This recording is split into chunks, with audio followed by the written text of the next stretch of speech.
black rain.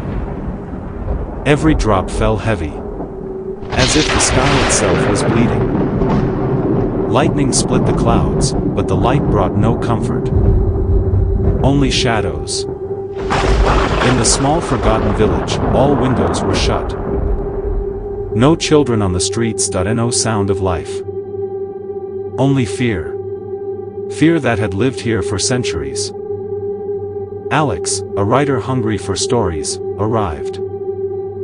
He saw the villagers stare at him with wide, warning eyes. One old man stepped forward, his hands shaking, his voice low. "Stranger, do not go to St. Hollow Church.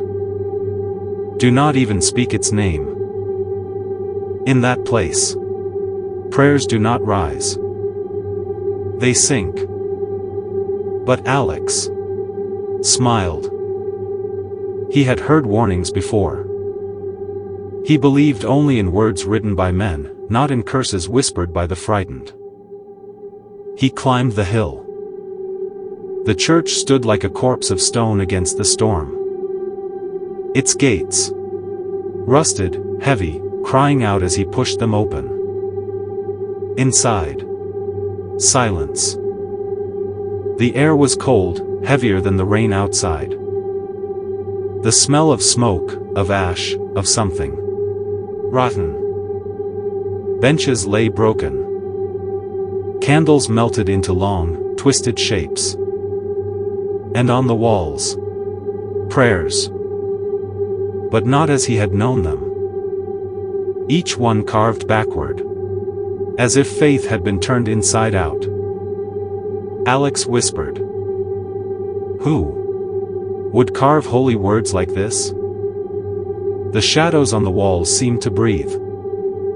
Deeper he went. And there, on the floor, he saw it. A trail of blood, fresh and wet, leading to the altar. His hand reached out. Footsteps. Behind him. Slow, heavy. He turned. The aisle was empty. But he was not alone. On the altar, a Bible rested. Its cover soaked in rain. Alex opened it. The words of the Lord's Prayer appeared. But then, twisted. The letters bent and reversed before his eyes. The prayer became black. Unreadable. And then, a whisper. So close, it felt like breath on his neck. Here. Prayers mean nothing. He spun around. A girl stood before him.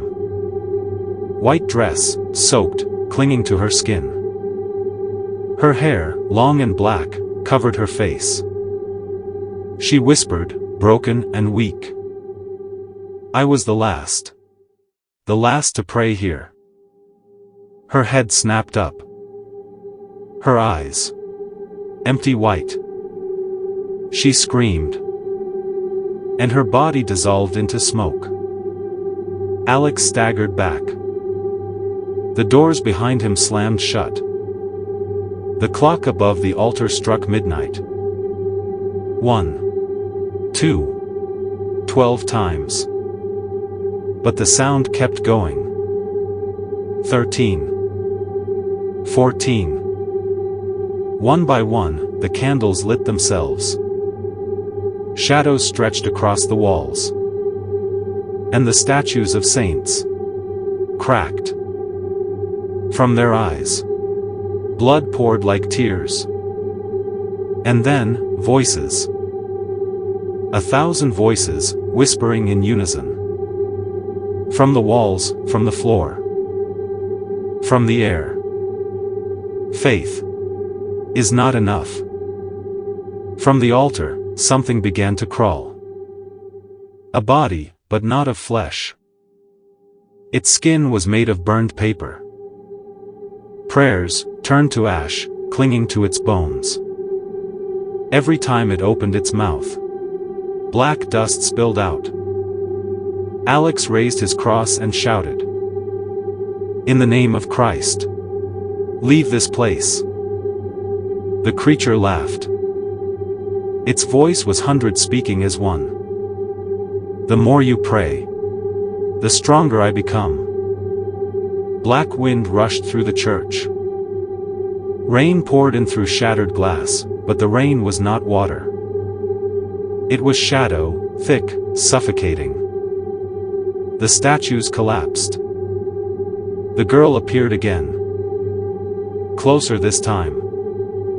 Her lips near his ear. "You will become one of us." Alex clutched his cross tighter. But the metal melted in his palm, burning his flesh. The lantern above flickered. Then died. Darkness swallowed everything. And from the black, the creature came. A shape of endless mouths, endless eyes. Each one chanting prayers in reverse. Each voice mocking the faith of man. Alex screamed. But the scream was swallowed. His body was taken. His faith erased. Morning. The storm was gone. The villagers climbed the hill. The church stood quiet. Too quiet. Inside. Silence. Benches. Covered in ash. The Bible. Lying open on the floor. Every page blank. And on the wall, behind the altar, carved deep and fresh in blood, were the words. Faith was not enough. The Legion remains.